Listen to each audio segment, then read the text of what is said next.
I am currently raising my ex-husband's daughter that he had with his mistress. 2.5 years ago, I was married to my ex-husband. We were married for about 6 years. When my husband told me he had a love child with the other woman, I had 5 days. Me and him was together 5 days. I was off, and he told me what all he was going to do. And one of the things I'm grateful for is the cameras in my home. God would never send you a married man. I don't care how long he's been separated from his wife. I don't care what happened. Please, I don't have any time for any gossip now. Huh? Yes. Look at you. Something with it. It's just money coming to me easily. Money coming in and needing me. Money coming in repeatedly. Money coming, it's just money coming. It's just money coming to me frequently. Money coming in to be with me. Money coming in secretly. Money coming, it's just money coming. It's just money coming to me always. Money coming in all day. Money coming in all paid. Money coming, it's just money coming. It's just money coming to me frequently. Money coming in to be with me. Money coming in secretly. Money coming, this is money coming. It's just money coming to me easily. Money coming in and needing me. Money coming in repeatedly. Money coming, this is money coming. This is. Hey y'all, welcome back to All Things Shiny. I'm Jenny. I hope you guys are ready for these crazy story time. The first one, let's talk about it first of all. This young lady basically played the long game and played chess and not checkers, and she came out on top, and I'm here for it all. Let's get right into Shanice's story. Did y'all see the story about the woman who dated this man for 5 years, living rent-free the entire time, and was secretly plotting against him? When I tell you the men are going off in the comments, let me tell you what the fuck really happened. So the girl name is Shanice, right? Now, Shanice has been with this man for 5 years, okay? They got kids together, and they share this cute little townhouse. From the outside looking in, you'll think, okay, they happy, they're a family, they stable. But baby, if only they knew what she knew. And the wild thing is, hell, he ain't had no clue either. Girl, you don't even know how deep this shit finna go. But I'm finna take you with me. Cause this ride is wild. When they first started living together, he told her that he did not want her to pay no bills at all whatsoever. He had all of that, and he was going to hold the household down, okay? Good. Now get this. Shanice was not a stay-at-home mom. She actually had a really good job, and she had a boutique. And instead of her spending money on bullshit, she actually had a plan. Now, friend, you know some woman would have took that damn money and shopped it up, spent it, living free, all of that. Not Shanice. Shanice said bet, and sis started stacking. But quietly and strategically. Pay attention. Girl, how about she opened up 2 bank accounts that he didn't know nothing about? And oh, you remember that time they had all those programs that was paying rent? Their rental assistance? Oh yeah, she applied for that and got approved, but she didn't tell him. All the while, this man is still handing her money for the rent, and rent been paid. And she pocketed all of it. Shanice. I can't even lie now. I'm confused as hell. Like, Shanice, what's happening, baby? What we doing? But you know what? I kept following, friend. Because I had to know the tea. I had to know the why. And get this. This man still had no clue. And she out here acting normal as hell. Still cooking, still taking care of the kids, still laying next to this man like everything is fine. But mentally, sis has clocked out. Baby, Shanice's man was on the other side of town. So fast forward. How about Shanice goes out and buy a house, bitch? And put that shit in her name. Not his. Not theirs. In her name. Yeah.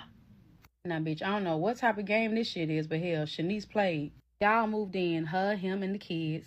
And he decides that he's going to pay half of the mortgage. And baby, he agreed thinking that he doing something like they still building together. This man is really paying rent in a house that he don't even know he finna be evicted from, bitch. Meanwhile, Shanice chilling. She ain't saying shit. She just waiting on a moment for him to slip up. And of course, it happens. So Shanice is doing laundry where she finds some condoms in his pants. Mind you, they don't even use those. So Shanice is like, yeah, I knew it. He's back on the bullshit. But what none of us understood is the fact that this ain't nothing new. This man been doing her dirty since the beginning. And Shanice is finally playing chess. Let's look at the laundry list. Okay. 2 years into the relationship, he started cheating. He cheated while she was pregnant, and when she got pregnant, he actually got violent with her, which caused her to go into labor early. Got violent and went into labor early. Why is this man still with us on this planet? crashed his own car. She let him use her spare, and he fucked another bitch in it. Hold on, friend. And one of the girls that he messed with sent screenshots of him getting head on her birthday. Bitch, I wish I can stop. I can't stop. I gotta keep going. Hold on. He even had the nerve to flirt with some girls who shopped at her boutique. Yeah. His hoes was buying clothes from her boutique. And there were videos, multiple videos, of him and his friends running trains on these women. All wow. So what's wrong with what she did? When she found them condoms, that was like the last straw for her friend. I mean, this girl put that man clean out, okay? No car, no home, and no backup plan. And he had to move back in with his people. Meanwhile, she's enjoying her new 4-bedroom home, fully paid, with a garage, some land, and she's now making $68 an hour on her new job. She even told us that 2 months into them talking, she gave him $4,000 when she learned that he fucked up a bag on her way to Cali. And because she was pregnant, she figured that shit, we locked in, so we might as well be locked in, right? Denise said she really loved this man. Like, she was so in love with him, and she was so hurt for so long after all the things that he had done to her. And it just made her go into a rage and just say, you know what, like, I'm not even finna, like, act a fool. I'm not even gonna get out of character. I'm gonna just get him back in the best way that's gonna benefit me and my kids. If it was me, what I would have done, I don't know, friend. I'm gonna be honest with you. Like, I have a low tolerance for cheating. So, like, the moment I found out he cheated on me the first time and made me go into labor early, oh, he would have been done for. Relationship is done. I don't care about none of that shit. But I'm really curious to know, like, what y'all think about it. Was she wrong? Would you have done all of this? Was it necessary? Do y'all think it was worth it? I gotta give it to her, though. Shanice definitely did her big one, y'all. What y'all think? Now, I don't understand why people are coming for her in the comment section because of what she did. In my opinion, she was very, very smart. I was very shocked at how the story turned out because to me, that's a smart way of doing it. Because for one, she ended up staying, even though she knew this man was cheating on her. A lot of people stay in a relationship when the man cheats, except they just don't broadcast it to everyone, right? Because as long as you're with a man, it's very likely that this man will cheat on you, right? So in my opinion, when she found all these things out, she found out he was cheating on her, he found out she was doing all this, you know, having other women in his car, servicing him in her car, all of that is reason for her to leave. But because they're already having a child and she needed the help, so I understand why she's staying. And in my opinion, when she was taking money and putting money aside and actually using other people's resources to be able to, you know, save her money instead of having to use it to pay rent, I thought that was very smart. I thought it was like the smartest thing. I was like, girl, yes, I'm here for that. Because at the end of the day, when you're in a relationship, I think it's something that every woman should do. Have separate bank accounts because you never know when you have to leave. At the end of the day, if you're with a man, you always have to keep one eye open. Because you cannot trust anything that comes out of their mouth, in my opinion, right? As long as their mouth is moving, they're lying. So when he was cheating on her, she was saving up all this money.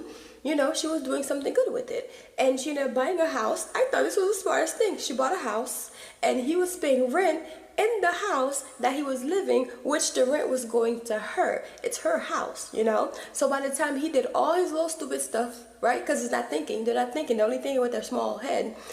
He did all these stupid things, paid her rent, paid off her house, damn near.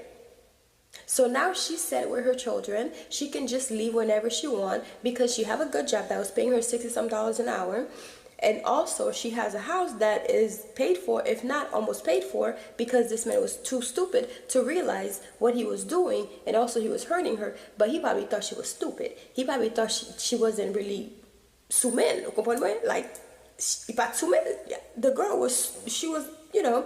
So anyways, so she ended up getting the house, which is her house. It's under her name, because I didn't understand why the girl who was telling the story was wondering why she didn't put that man's name in the house. They're not married. At least I didn't hear that they were married. They had a child together. They're not married. So therefore, she don't have to put his name on the house, right? That was a very, very smart move that she did. And also, she was saving up all the money that he was giving her to pay rent. Very, very smart as well. So when she ended up leaving him, you would think he would still have money. No, because he wasn't saving for a rainy day. He was simply using it to give to other women. That is the reason I say, when you're with your man, make sure you use all his money. Take everything. And so he won't have anything left for another woman. Because if he does have anything left, he's not going to save it. He's going to be spending it on another woman. That's just how it is, right? That's just how it is. And if yours have not done it, thank your lucky stars. Because at the end of the day, if it's not spent on you, it's going to be spent on somebody else. So as far as I look at it, she was doing the Lord's work. She was doing the Lord's work. Anyway, let's get to the next story. When my husband told me he had a love child with the other woman, I had 5 days. Me and him was together 5 days. I was off, and he told me what all he was going to do. And one of the things I'm grateful for is the cameras in my home and around my home.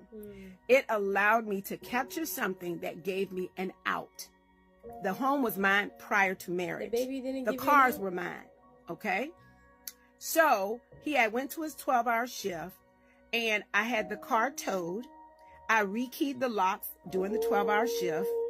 I upgraded my security system during the 12-hour shift. Okay. Called in some friends, packed up his stuff, Okay. rented a van, had everything taken to a storage facility, and they are used to situations like this. You can give the person custody and right to the storage facility. Only thing is you lose your deposit fee. Did that. Then I did the keys, I did the security system, rekeyed everything, did all of that, okay? Then I sent him a long text letting him know what I had done and that he no longer could come to my home, and I post no trespassing signs. Okay? That was a woman who knew she was done. It wasn't no tiptoeing. I cut it at the neck. I was done. And in 8 months of him moving, I was divorced and did it on my own. Anybody who can't afford a lawyer, you can walk through the system if you don't have any. We didn't have any kids. We didn't have any property. And I was able to do it on my own. Okay? One thing I say is I was quiet the whole time. We had these 5 days for me to absorb what he was saying. I was quiet, and I was able to schedule the alarm company to come after hours. I was able to schedule the locksmith. I was able to make sure I had transportation for his things. I had done signed the agreement for the storage shed. I was quietly planning how to get this man out of my life. Sis, don't talk too much. If you're not sure what you're gonna do, be quiet. Don't be aggressive. Don't argue. Don't fuss. Stay in here and think. Get you a counselor, talk to a legal representative, a lawyer, and a good friend, especially one who's been through it. They might can give you some guidance. You're going to be on an emotional roller coaster ride, but you can get through it if you begin to fight for yourself like you do everybody else. Fight like your life depends on it, because it does. Your mental health depends on it, sis. Fight. Don't give up. Don't lay down and die. Fight. Get up. You got this. You can get through it. A lot of us did. And some of us are getting through it now. Much heart always. D. Now, one thing that I always notice very often is that a lot of people will stay in relationships and marriages when the man cheats, or if he's an abuser, they will stay in the relationship. But the one thing that will make them leave is if this man end up with a child. It's very likely that they will leave. Sometimes they do stay, but a majority of the time they do leave. Remember how Wendy used to always say everything is good in Hunterville, even though Kevin Hunter was cheating on her for like 10 years with this Shakira Hunter, Shekinah, whatever her name was.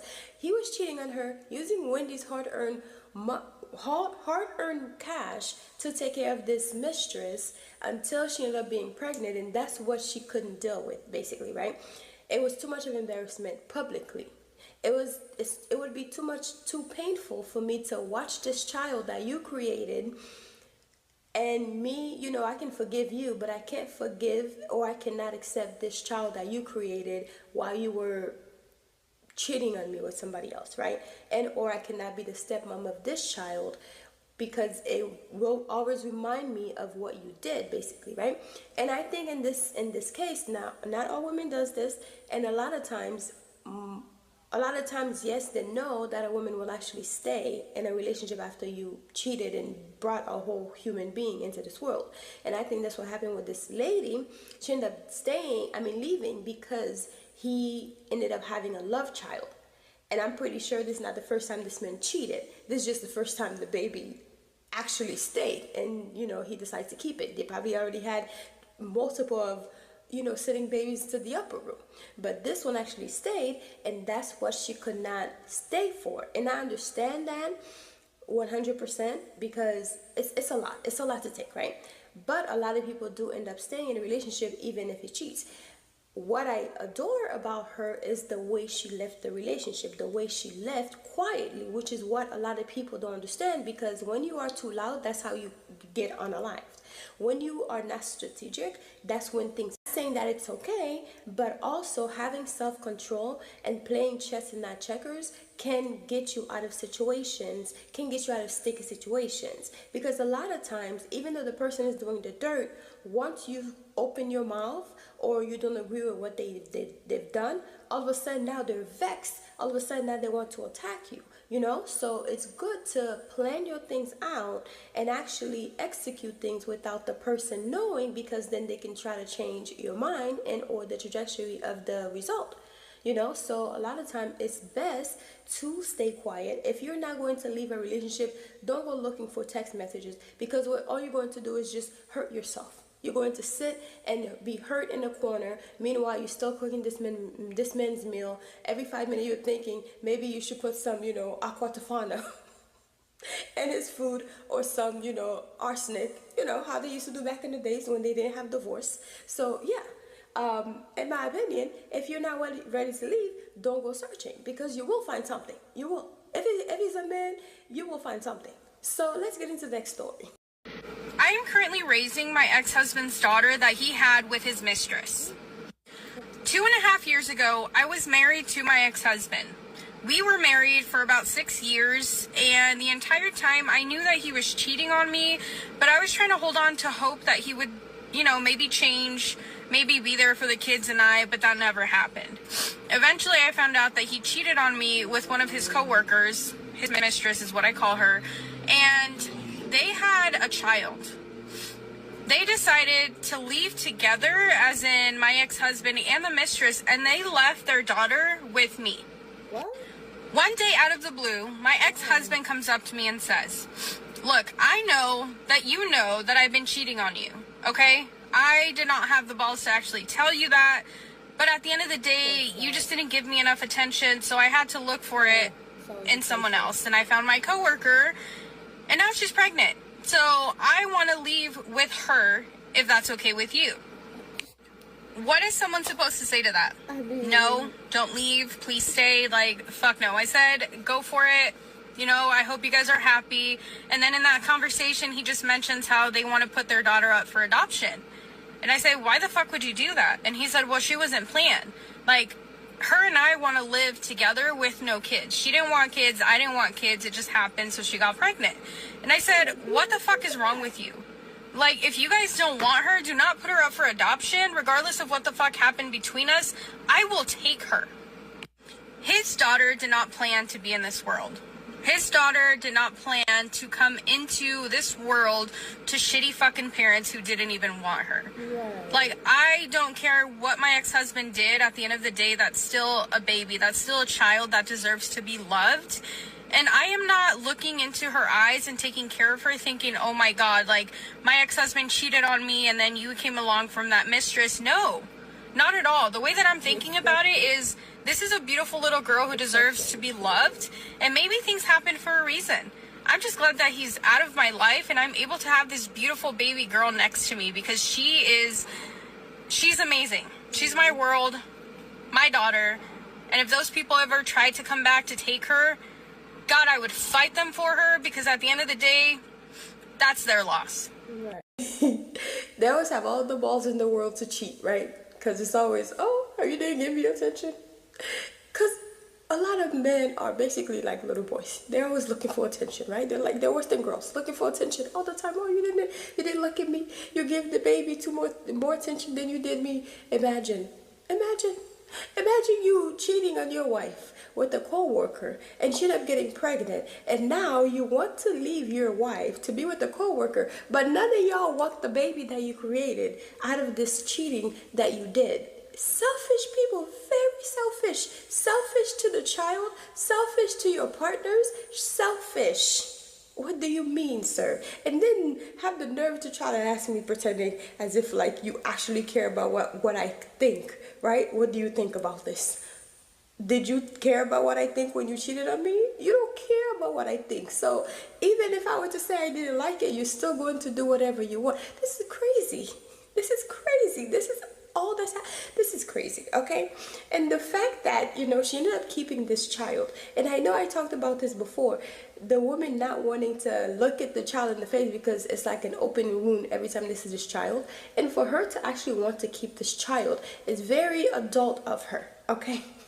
A lot of people probably would say couldn't be me, and I can totally understand because this is a crazy thing, but the baby is innocent in all this. The baby is very innocent in all this. And the fact that none of y'all wanted this child that you risked it all for is crazy. It's super crazy. Let's get into the spiritual part of it all. Because once you're married and you have a partner and you're bound under contract, under oath, then it's very, very difficult for people to still take your husband, and or because at the end of the day, no one can take your husband. Your husband actually offered himself, okay? Because no woman can simply just snatch your husband if you don't want to be snatched. So let's get into the spiritual part when it comes to being bound and people cheating in that relationship. Let's get into it. God would never send you a married man. I don't care how long he's been separated from his wife. I don't care what happened. If those divorce papers are not signed, and if you didn't go to the Lord about that man, and you thinking that because he's being so sweet to you, so nice to you, of course he's being sweet and nice. He's looking for a getaway. Right. He's looking for a relief, a stress relief. And you're his stress relief because you're new. Right. You're not special, babe. You're just new. And that wife knows everything about him. And that's why you ain't went to that wife yet, because you are scared to know the truth about who you're dealing with. And I hope to God I'm not talking to my women of God, because if you're a woman of God, you should already know this. God would never change his word to fit your feelings, to fit your emotions. I don't care how good he is to you. I don't care how good he is to your children. I don't care. If that man is still married on paper, that is not your man, and you will be in a curse. You will curse your life. Let's talk about that first. By still entertaining and going forward with a man that is not yours. I hope this helps somebody. So since we're talking about relationships and getting with a married man and or getting with a man who already belongs to someone else, let's talk about this movie that I just watched, right? And this has a lot to do with the video, so stay tuned. And if you have not seen this movie and you would like to see it, I say do not watch this part of the movie, of the show, because I will tell you basically everything in the movie. So spiritually, when you are married to someone, you are bound to that person contractually and also spiritually. So in the spirit realm, this is a very, very serious thing. And also, when you are in a relationship with a man, even if you're not married, we will be talking about the marriage part, but even if you're not married, if there's witchcraft involved in this relationship, for example, he used to be with his ex, he still go back to his ex whenever he feels like he wants to check his ego and make sure that he still got it, he goes to his ex, and this said ex is so obsessed with this man, and she ended up doing some sort of love spell or whatever on him, and or she's over it and she's tired of him breaking her heart, and she does some sort of hex on this man. You, who is in the direct proximity of this man, can get affected by what has been sent to this man, because you are sexually involved with this man. And also, if you happen to be in the car with him, right? If it could be something physical, you end up in the car with this man, and something that was sent to him now attacks, is in full effect. He ended up in a car accident where it's so tragic because it's sent to destroy and not to come back void, basically, right? You just so happen to be in the car, you will be in the crossfire of that. Now let's get more spiritual. Okay, so when something is sent, it could also touch you because you are intimate with that person. even if you're not the wife. But now let's talk about the wife. So when I was watching the movie, I saw some stuff in there, and it make all the sense. So it's this movie, and it's called the tomb watchers, right? Tomb. So like when the body's buried in a glass or in a place, it's called a tomb. Anyways, so that's the name of the movie, The Tomb Watchers, on Netflix. It's in Tagalog, I believe, because it's created in the Philippines or Korea. I'm not sure, but it's in a different language. And there's no way to even translate in English. I had to read the subtitles. I hated it, but I saw the movie. I loved it. So it's this married couple. So this rich lady ended up finding this poor guy, but he was a painter. She was rich. I mean, heiress type rich, right? She fell in love with him. He was working at her company. She fell in love with him. He was a painter. She loves being painted. You know, she wants portraits of her everywhere. So they fell in love.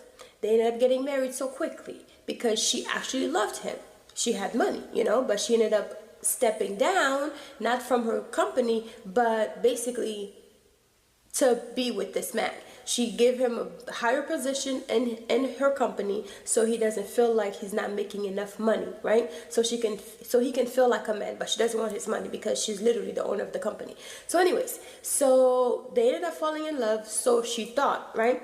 And then finally, so many years they've been married, they don't have any children, none of that. He ended up finding someone in her job, in her company, that she gave him a position as like the CEO of. He found this girl. He went for a smoke one time, and she didn't like him smoking, first of all. To each their own, right? She went outside, the new girl now. She went outside smoking, he went outside smoking, and then they started talking, and then they built this relationship, and they started getting together. Now, fast forward, the wife, she discovered that they were messing around because she saw a number in his pants pocket, because she was still going to work, working at her company, and he was going to work, and he was messing with the girl, doing, you know, the horizontal mumble in the office with the girl. She found out because she heard something one time. She thought, you know, he probably thought that she left early, but she was still there, the wife. Then she heard something and saw they were having in the office. It was nighttime. Then she ended up, she followed the young lady, the girlfriend, because now they're like fully dating. The girl lives in a different town. She basically, her mom is calling her 24/7. When are you going to be married? When are you going to bring a man home? Da, da, da, da, da, da, da. And she's like, Mom, please, I'm working on it, I'm working on it, I'm working on it. And that's the problem too, when you're pushing your kids to go and find someone because you want them to be married so much. So they ended up finding just anybody, right? So she's like, yeah, Mom, I'm working on it, I'm working on it. Meanwhile, this man is telling her, I'm going to divorce my wife to be with you. And that's why she's telling her mom, I'm working on it. And this man has so much money now, he is paying for her rent using his wife's money. So it's almost like the whole Wendy Williams situation, how she hired Kevin Hunter, gave him a job. He was using her money to take care of Sharina, whatever her last name was. So anyways, so then fast forward, the wife with the company, she ended up she went to the young lady, she talked to her. She's like, hey, she physically talked to her. She's like, hey, what you're doing is not right. You need to stop or something bad will happen to you. The girl, she basically brushed it off her boss. She's talking to her boss as if, you know, she got it like that because I guess she felt like she have authority because she think that her husband, her boyfriend, the wife's husband, is the owner of the company. Because the wife is so sweet. She's not going to raise her voice. She's like one of those geishas, you know, the way she dressed, the way she likes to be painted by flowers, you know, with the white powder on her face. She never got the white powder on her face, but the theme of her, how she wants to be portrayed, like to create a portrait of her, is stuff like that. So, and she'll make the man paint her over and over and over, and he hated it because now he has fallen out of love with her because now he's married and, you know, he wants fresh meat, right? Per usual. So anyways, so yeah, she talks to her and she basically brushed her off saying, oh, you know, I'll do whatever I want. I'll leave him when I feel like it. Imagine. So anyways, so fast forward, the lady, the wife, ended up she fell ill. She ended up on her life. She died. She died at a very young age. It was maybe a year of him having a mistress and her falling sick and dying. And now her last wish, her only wish, is for, in order for him to have everything that, you know, she owned, everything, all the riches that she owned, she said the one thing that I need you to do is to go, because they had one of those little vacation homes which has a little pond there, and that's where she liked to have him paint her and all that stuff by the water and all that stuff. Beautiful vacation home.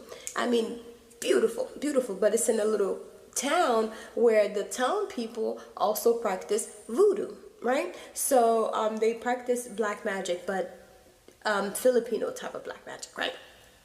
And a lot of people all over the world does it. It's just that they try to tell you as black people that it's dark magic, it's black magic, it's evil and it's bad, whatever, right? So anyway, so they practice voodoo. So the wife says the only thing that she just so happened, very coincidentally, that their vacation home is in this town where they practice black magic.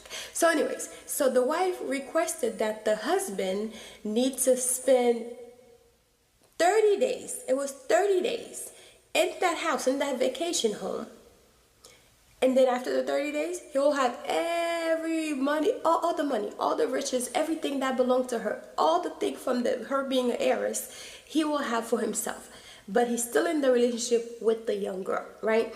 So anyways, so he's like, okay, you know, the people call him and say, hey, sign here, this is what you need to do, and after the 30 days, you're free, you'll be a very wealthy man, you'll be the richest man in your town, all over the world, right? You'll be the richest man. So he agreed to it. He's like, oh, I can do this, this is easy. Anyways, so then he ended up, after the funeral, he took his girlfriend to the town, where he said, I have a surprise for you. So he drove her all the way there through the town, and as they're driving, they see the shaman, the shaman of the town performing some sort of ritual with the black chicken and all these things, and the girl's looking and she's mesmerized, not necessarily mesmerized, she's kind of scared because it's like dark, thundering outside, but there's no rain yet. So they're driving there, and she sees the men performing rituals and everything, and she's basically like, she's basically looking at it, and she's like, where are we going? He's like, wait, I have a surprise for you. We're almost there. Don't worry about the village people. They're always doing their little voodoo stuff, and it's just creepy. Don't worry about it, right? So they're driving to the town. So she got there,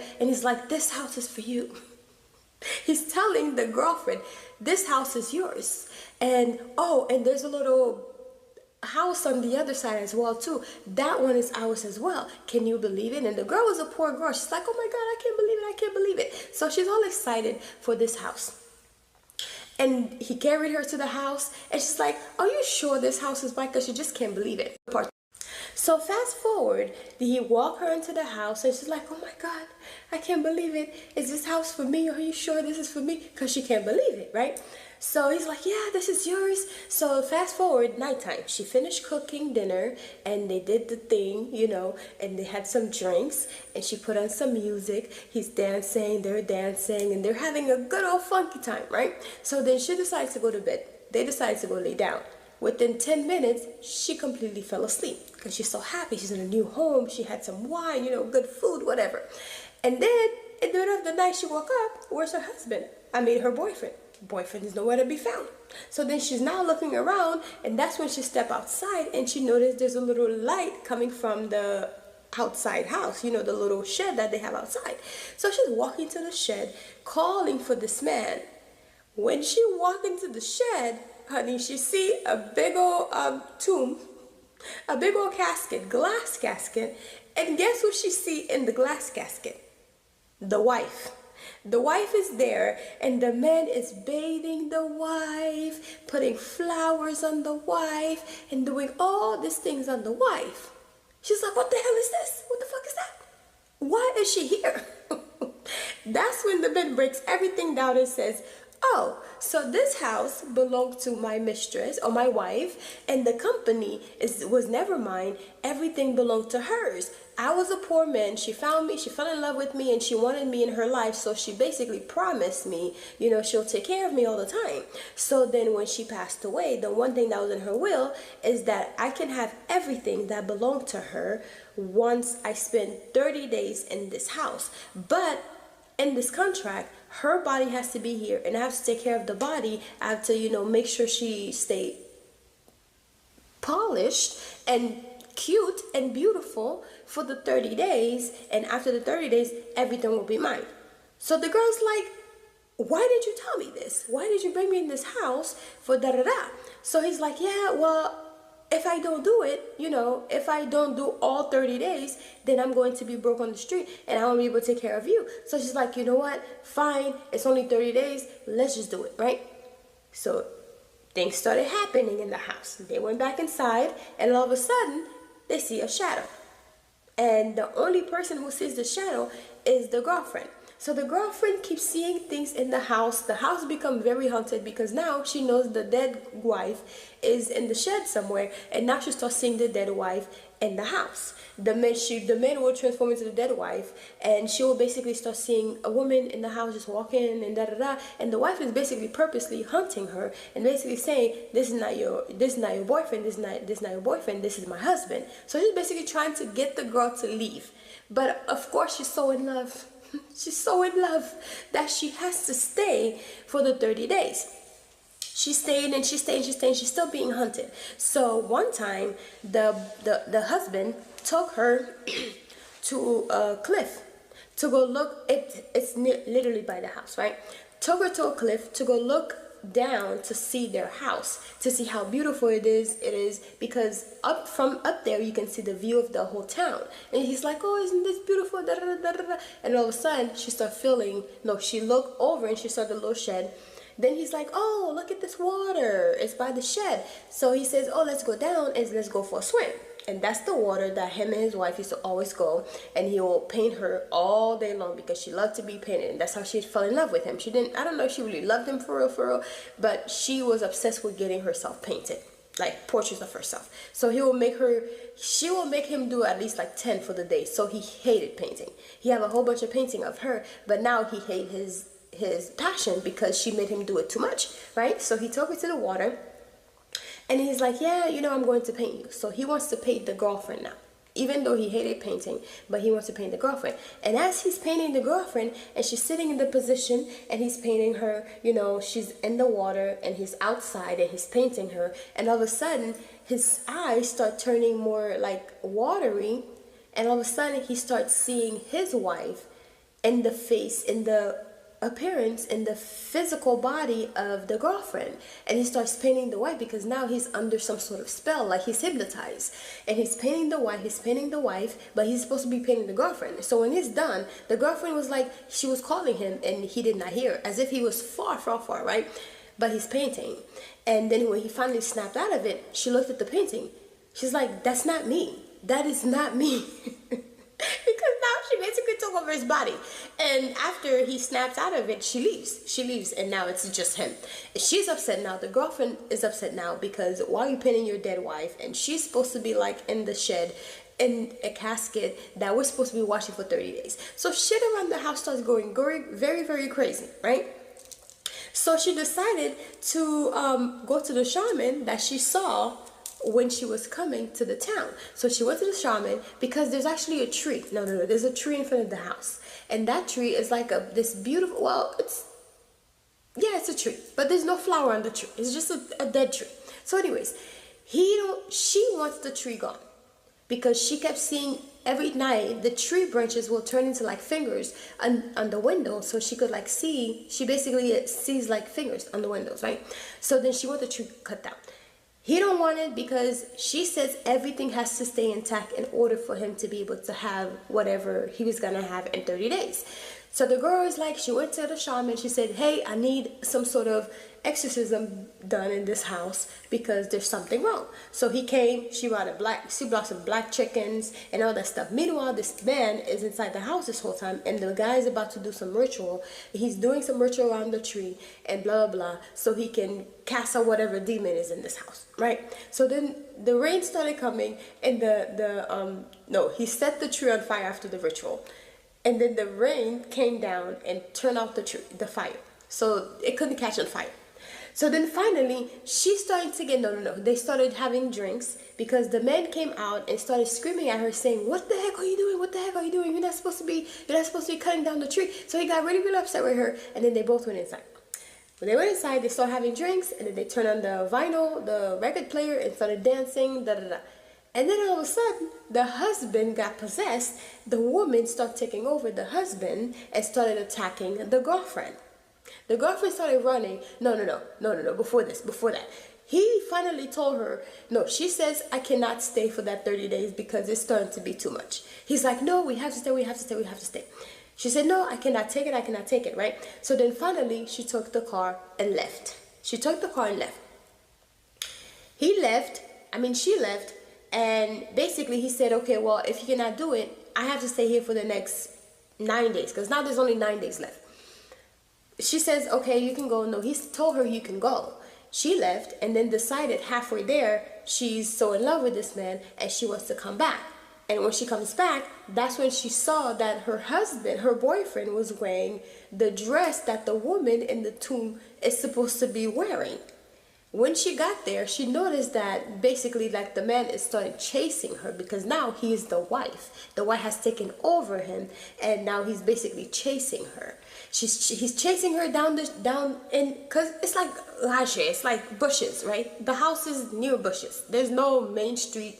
It's somewhere in the village. So anyway, he starts chasing her down the Laje, the bushes. She's looking for help, all of this. Then she ended up going under the water. No, she went in the water. He went after her and he basically put his hand over her to drown her. Then finally she fought and she hit him with something. Then she swam away. He's looking for her, as still dressed as the wife, still possessed, as the wife, like the wife possessed him.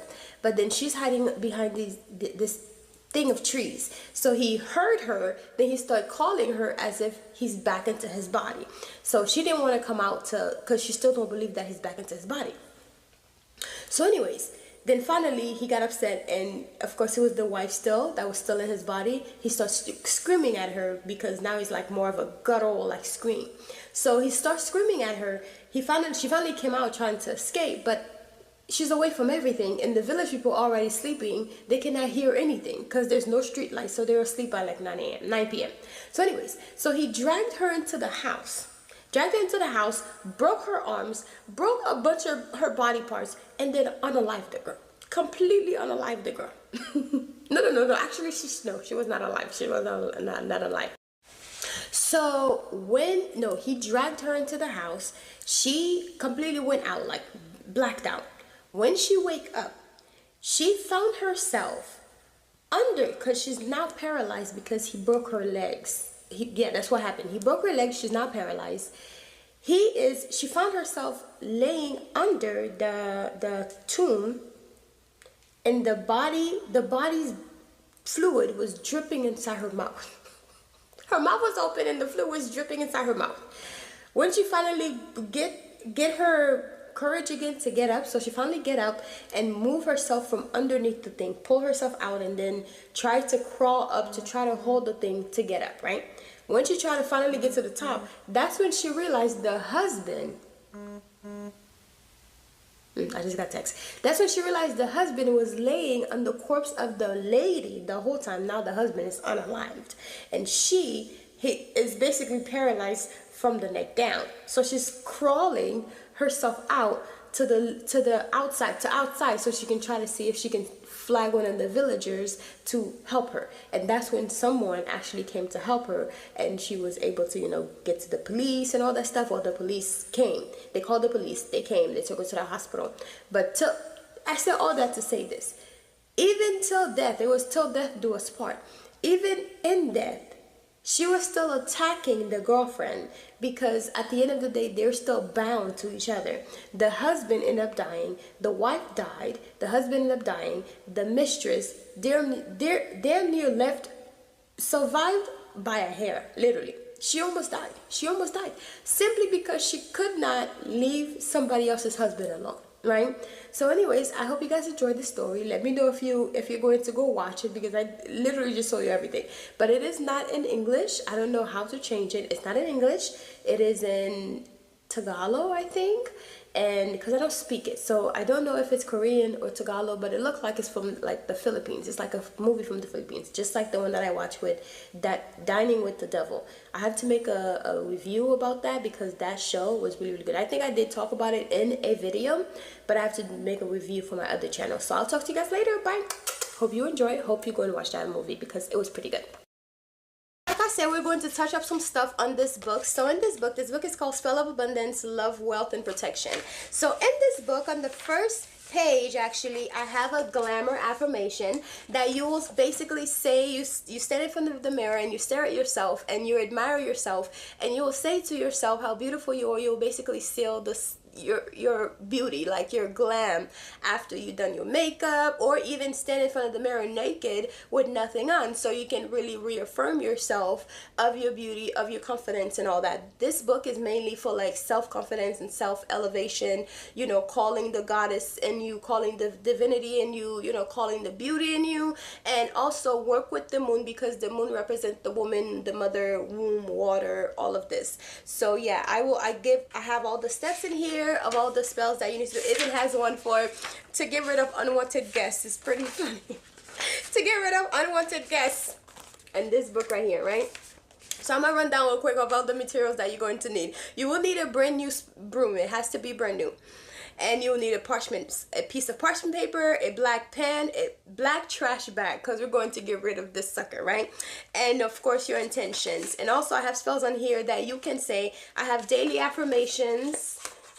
And also I have spells on here that you can do every single day to work with the energy of the planets of the day, and also the archangels that work with the day. So anyways, there's so many spells. There's a 7-day manifestation spell with archangels. And let's see. A 30-day money spell with bay leaves and the Fihu sign, which is a money sign. It's like an F with that extra part. Anyways, the symbol's there, and I even show you like what you need to do, what the sigil look like, all that. And the keys to enhance your spell. So there are different things on here on how to enhance your spell and basically grow your finance, grow your love, self-love, self-admiration, chance to say to yourself to give you that extra energy to go about your day. And also tips to enhance your spell. Oh, I already said this. And morning coffee abundance prosperity spell. You guys remember I just shared a video about morning coffee and how important it is when it comes to hoodoo, and how you can basically use your first cup of coffee in the morning to manifest a better life or a better day, or to bring forth money to you. So don't let, you know, you're already doing these things anyway, so you might as well just incorporate something a little bit extra to basically boost your thing. And here's to influence your boss spell. So this one, I'm sure people who are actually working are going to love this. It's to influence your boss and attract favors towards you at work. Because look, in this economy, we're all working and we need some boost at work, and we also sometimes need to be tied to our job, so therefore you don't get fired. You know what I mean? So there's some stuff that you could do to basically tie yourself to your job, and or tie the job to you. And once you're done and you're all tired of that job, you can get rid of it. It's not something that's completely permanent, but use magic, guys. It's here for you to use. You have the herbs in your closet, you have the herbs in your pantry, you have the candles that you could just simply buy some candles super cheap. Use magic to elevate your life. Use magic to make yourself better. Let me tell you, Jesus was out here using magic, okay? Walking on water and stuff and turning water into wine. Sounds like magic to me. But anyways, guys, I'll talk to y'all later. Bye.